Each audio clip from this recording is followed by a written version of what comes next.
Pangarap ko lang ito dati. Ngayon, hindi na lang ang mga kabarangay ko ang makakatikim ng aking mga dessert, pati na rin ang ibang mga lugar. Malaking tulong ito sa aming pamilya.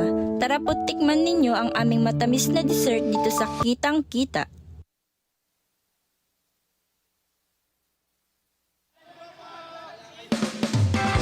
Okay! Aba, ang tasa ng energy, oh. Banana, ang sarap ng kinakain. Kamusta, masarap ba? Sobrang sarap! Mga boys, masarap ba? Okay, love! Sa inyo na. Yes, kasama na natin ngayong umaga, Ate Daisy Doritan. Welcome sa LTE, Daisy. Ilang taon na si Daisy? 32 po. Grabe ang husay. Ang tanong ko sa'yo, Daisy, bago mo, kasi ang pagkakaalam namin, napalago mo ng gusto ang Apo. iyong business. Nagsimula ka dito sa mga patab na cake, diba? Ano ngayon ang mga naipundar mo na? Ang bali po ngayon, meron na po kaming 3 motor, tapos may food cart na rin po kami ng Siamayan. Then, yung bahay po ng biyenan ko, napa-up and down na po namin. Yes. Dati po nangungupahan lang kami. Ngayon, may sarili na rin po kaming bahay. And then, may sarili na rin po kaming production area, which is 2 na po yung production area. Grabe! Opo. Ang ganda! In a span of how many years itong mga ito? 5 years po. 5 years! Okay? Hindi siya magtatanggal ng mask kasi gagawa siya ng food. Okay? Eto na, ate! Ang galing daw nitong ginawa mo. Nag-umpisa ka dito sa Opo, recipe sa na ito. Mango Graham. Anong tawag dyan? Mango Graham. Okay. Papakita ngayon na sa atin, Ate Daisy, kung paano nga ba ang paggawa ng Mango Graham. Okay, ano ang mga ingredients na meron ka, Ate Daisy? First, meron po tayong all-purpose cream, Okay. condensed, Okay. then yung crackers po, which is the biscuit, Ayan, ang susunod. mango, yung ating flavor. Siyempre, Philippine mango yan.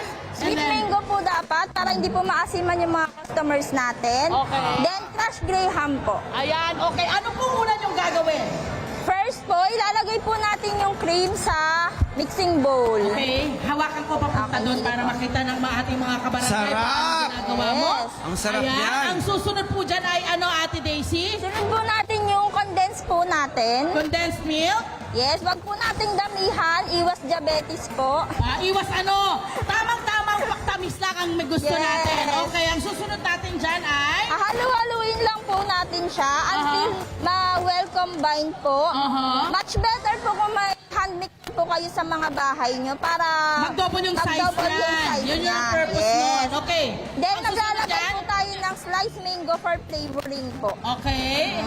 Ayan. Ang dami ng ingredients mo. Ano ang naging sekreto nitong iyong mango graham sa ibang mango graham? Dahil marami kang mga kalaban eh. Ma'am, bali hindi po natin tinitipid yung ingredients. Minimake sure po natin yung quality is minimaintain po natin. Yung lasa po, hindi nagbabago, not too sweet para sa bata or matanda, hindi po sila mauumay sa lahat po ng mga kakain. Okay, anong mga flavor? Kunyari, naubos na po natin yan kasi ganito yung magiging itsura niyan. Ito, yung mga mango, Ito ito pa yung yung mango. Ito na yung siya, diba? Ito po, ito. Ito yung yan. mango, Ano yung yan? mango. Ito po yung Ayan. magiging final niya, yung mango graham po. Then, meron iba-iba po tayong flavor. Okay. Meron po tayong Oreo, strawberry, avocado, this is Black Forest, Graham de Leche, Black Forest Dream Cake, Kit Kat Dream Napakarami, Cake, no? Opo, Black Forest Dream Cake, So, gusto ko malaman habang iniisa-isa, ilang lahat ba naman ang itong yung mga cake in a tub? 12 flavors po sila. Okay negosyo. Kitang-kitang negosyo, ha?